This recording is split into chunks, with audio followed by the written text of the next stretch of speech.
here today, to be back in Washington, D.C. after many years on this side of the pond, to talk to you about, to share some of our work on music heart theranostics. You might go, what's music heart theranostics? So it's basically research on the interactions between music and the heart, and theranostics for both therapeutics as well as diagnostics. I started my life in the US. I was born in New York and then grew up in Singapore. Since this is a science diplomacy platform, I thought I would sort of mention some of the links to different countries.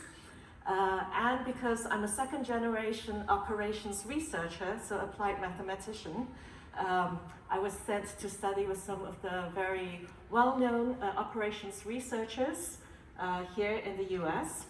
However, at the same time, I continued to play a lot of music, probably too much for my own good. And so it was a real joy and a discovery when I realized that I could combine the two. So I completed a dissertation on the mathematical modeling of tonality.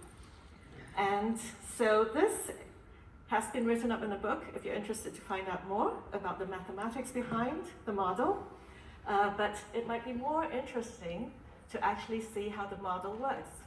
How it tracks in real time through the data captured from a piano, all the chords and the keys that are happening as they evolve through time.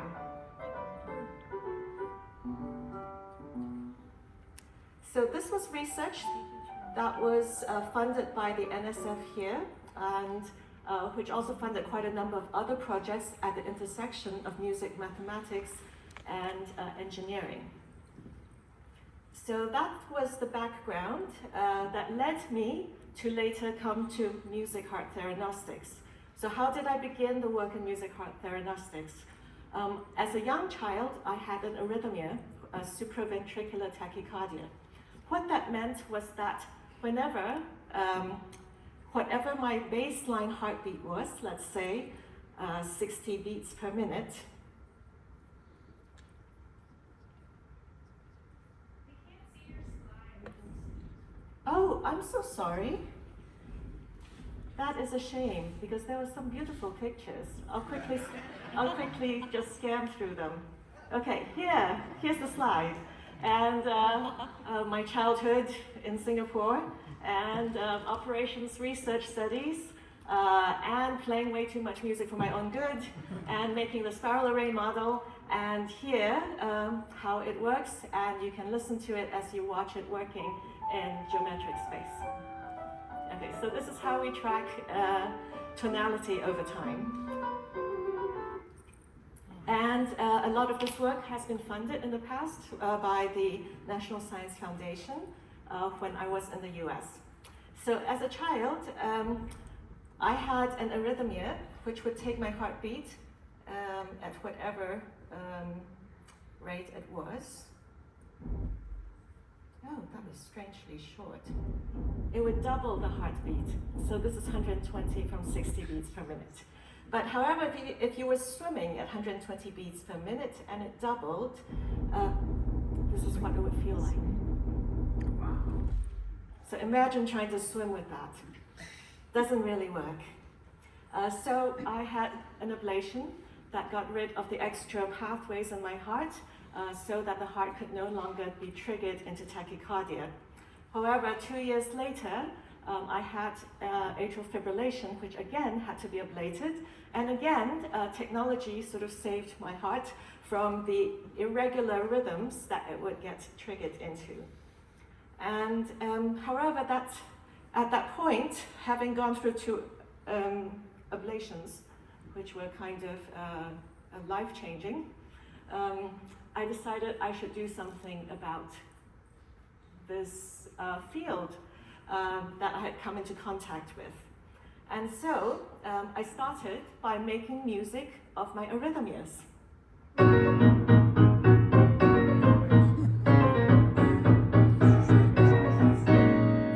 Another one.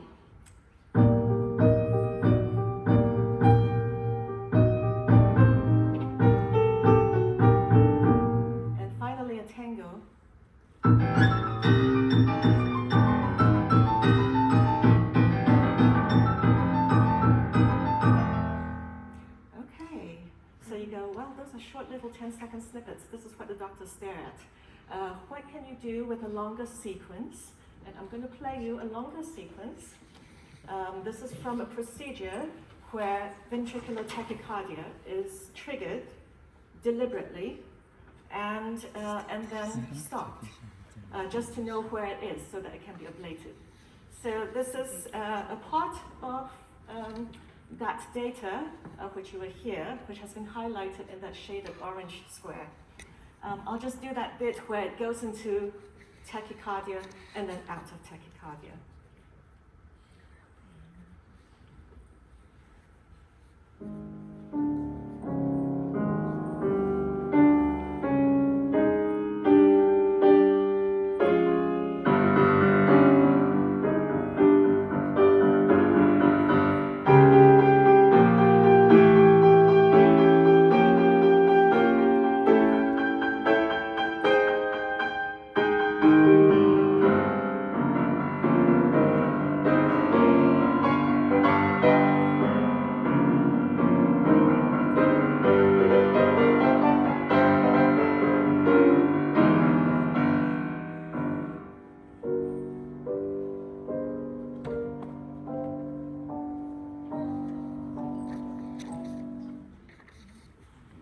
So imagine living with that.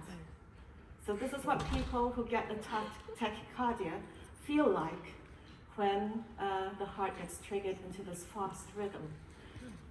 It was very interesting to do this, but the doctors were not too interested in this. What they were more interested in was in treating patients. So a lot of arrhythmias are triggered. Actually, many cardiovascular diseases result because of malfunctioning of the autonomic nervous system. So the autonomic nervous system is shown here. It connects the brain to the large organs in the heart, in the body, such as the heart, and it transfers information. It's sort of an information pathway between the brain and the organs. And what we have done is we have taken research, music information research, and combined it with computational cardiology to create models that help us understand how music affects the heart. So initially I took what the heart did and turned it into music, so now we're going the other way from music to the heart. So music affects us through engagement. Music engagement can be active, so through playing. So here's an example of a piece of music that is only 30 seconds long. This is a piece by Boulez. So 2025 happens to be the 100th anniversary of the birth of the French composer Boulez. And he wrote this piece as a gift to his friend, Jean-Marie Laine, who is on the occasion of his receiving a Nobel Prize. So this was the gift for receiving the Nobel Prize, and it's only 30 seconds long, extremely fast.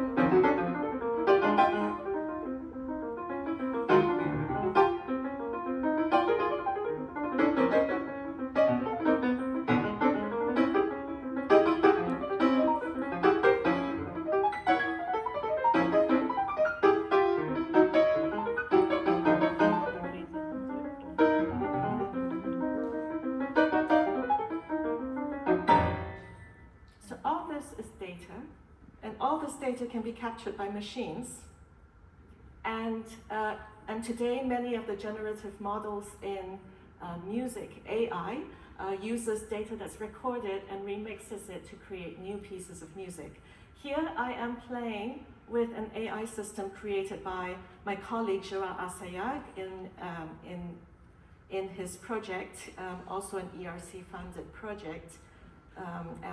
This is delivered through a system called Somax 2. So here I am playing the same piece, but now improvising in real time with snippets of a cellist playing along with me, a cellist who isn't there.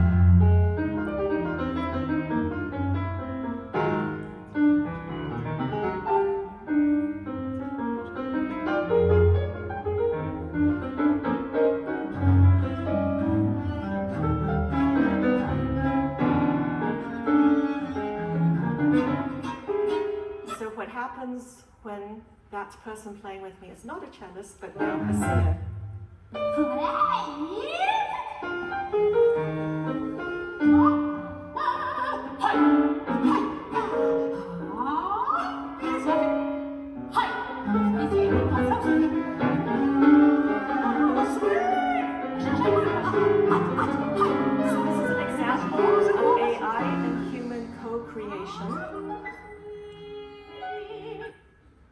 And finally, this is with a clarinetist.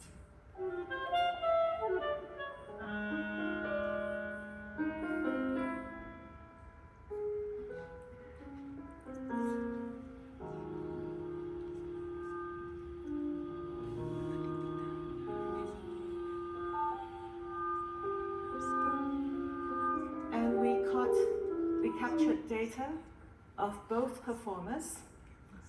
This is data of Gerard, my friend, who is performing with me. And we have here his beat-to-beat heart intervals in the orange height of those bars. Behind it, the blue mess, that's his ECG. And on the lower panel, that is the audio signal and the loudness. And you can see in the Boulez bit where the voice comes in and where the clarinet comes in.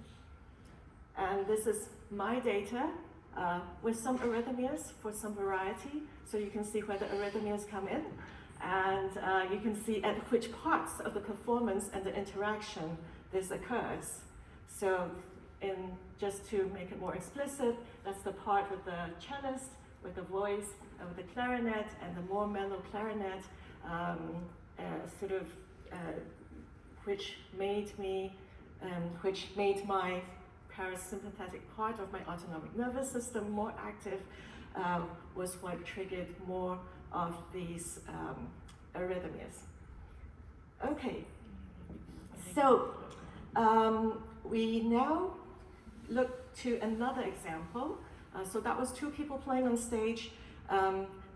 Next example is when a trio, together with a trio, we performed Schubert's Andante con moto to Denis Noble, who is well known as a physiologist who has come up with the very first viable mathematical model of the human heart. And these are the signals as they were captured of the three players. So you see the white bars, those are the beat-to-beat heart intervals. The ECG is shown there below in this little swiggle, and the shaded area behind it is the respiration, so how the players were breathing together.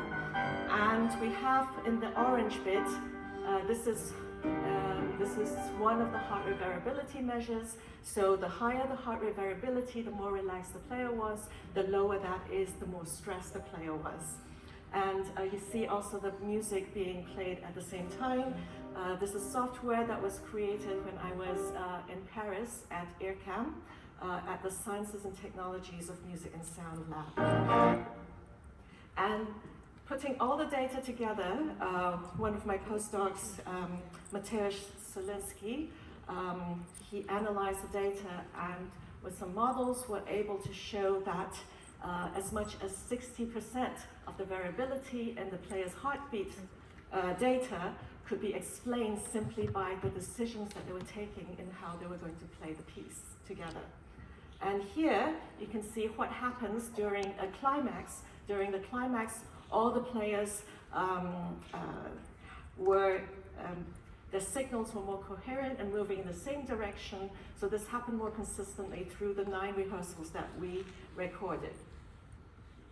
So this is the part of the piece that goes like this, and that's this big part. So this is the big climax at the end of the piece, just before the performance ended.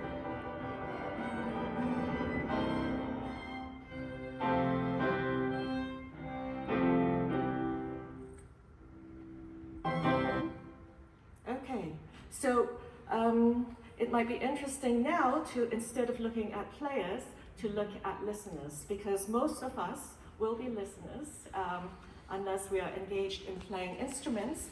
we're interested in also knowing what happens to people when they listen to music. So this is, we also recorded Denis Noble's respiratory and ECG signals, and you can see his respiration, and I will show you very soon how his respiration actually follows along with the structures of the music piece as it is performed. And most of the time when I show this slide, I ask people to breathe along with Denis. So I'm going to ask you to breathe along with Denis. The purple line is his respiration curve. So higher means breathing in, and when it goes down, breathing out. In, out, in, out, in, out. A bigger breath. Out, in, hold your breath.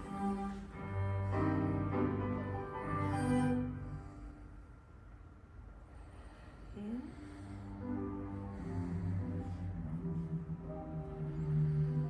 So this is how music entrains our physiology. Yeah? And in music, we're able to detect things such as performance parameters such as loudness and tempo, as shown here. So this is how much loudness varies over the course of a piece, or tempo varies. And by tracking these parameters and extracting where the boundaries of these curves are, probabilistically, we're able to create a curve of where there are likely transitions and boundaries of these structures in the music. We've collected data from 126 people listening to lots of music, and by analyzing the physiology together with the structures in the music as it's performed, we are able to say how much they're entraining with loudness, how much they're entraining with tempo, for example. What we have also found in analyzing this data is that music engages. So most people, or many doctors I've talked to, they go, oh, you work on music, music is great, music therapy is so relaxing. But music is most of the time not relaxing. Music engages, right? When you're engaged in something, your heart rate goes up, your blood pressure goes up. And so this is what we found. And if you are healthy, your blood pressure goes up more, yeah? Because your body is able to do it and to recover. So it is this variation, this variability that music elicits in the human body, that is potentially what is making music so good for us. And we've also found that music can be used in diagnostics. So because this variability when listening to music is different for people who are healthy and for people with cardiovascular disease, we can use physiology during music listening as a diagnostic tool. And what we have found is that when we try to diagnose someone, whether they have hypertension or not, without music, the results are those blue bars on the left. And when we play them music and measure them during music listening, the accuracy goes up by about 10%. And at this point, I have 9 minutes, 50 seconds to show you a demonstration of how we collect data. So using AI, so this is done with an AI model for classification. To use AI, we need data. And there is very little data out there that has concurrent music and physiology. So this is how we collect our data. We have built the tools and the devices to collect data. Before I switch out of this, these are the institutions that have been involved in developing these tools and researchers at these institutions, and also in testing them. And finally, if you would like to find out more about these projects, here are all of our websites, YouTube channels, so a lot of this work is documented online.